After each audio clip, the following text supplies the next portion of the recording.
So I'm Betty Sharples. I'm with Truflation. You can find us at truflation.com, and you can find me on Twitter at Betty Sharples. Can you explain how Truflation's data supports the tokenization of real-world assets? Absolutely. So it comes from our launch product, which includes our CPI product, which is a true inflation product, right?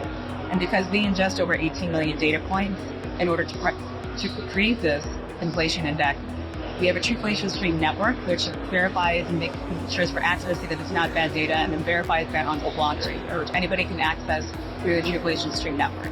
So between that and our integration with Chainlink CPIP, anybody can plug into any of these commodities, any of these real-world assets, and tokens. What are the key trends in blockchain technology that you believe will have impact on traditional finance the most?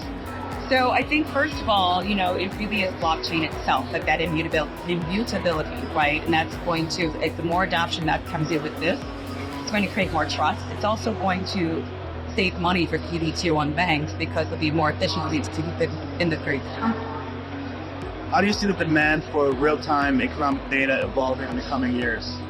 So there's always been a demand for real-time data going back to when I was trading, right? And that's why you have your jumps and your citadels who are high-frequency traders. They put data maps, right?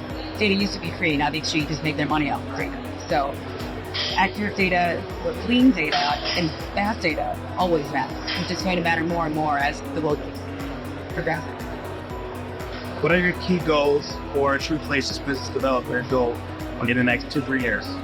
So in the next 2 to 3 years, we're already engaged with some of these emerging countries, like, we've got to request from our clients to do an inflation product, like, let's say Germany or the European Union, but as well like working with countries like Argentina and El Salvador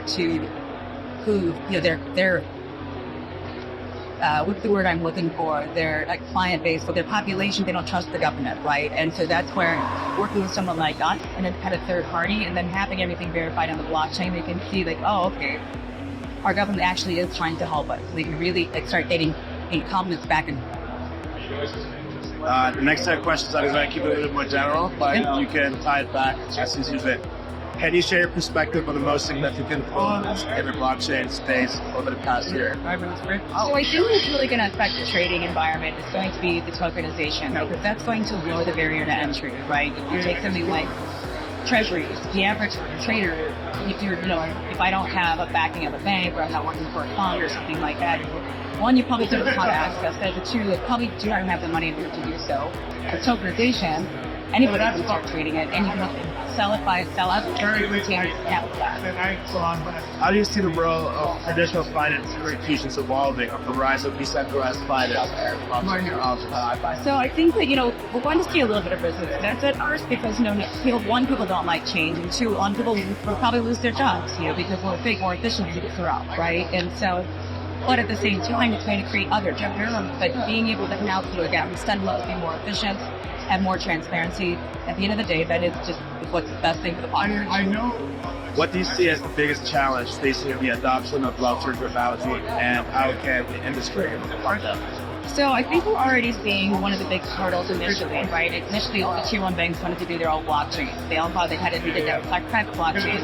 And then from those experiments outside of JP Morgan's Onyx, realizing that, the whole idea is not so much a public private blockchain, but a public blockchain, which is, interoperable between everything. How do you envision the future of Web3, and what impact do you think it will have on the internet as we know it?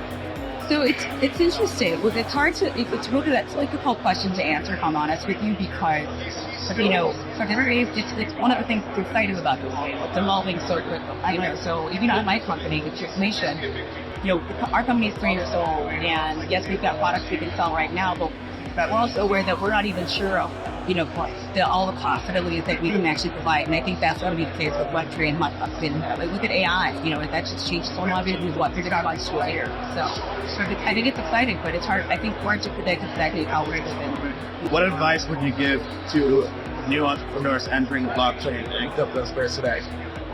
The advice I give is that, one, it's great because now is the time to do it, right? People are really collaborative, which is part of what's exciting. So don't be afraid to collaborate. Don't try to do things on your own. Just reach out to other people. And people are very willing, all embrace the people to collaborate to make really good that one.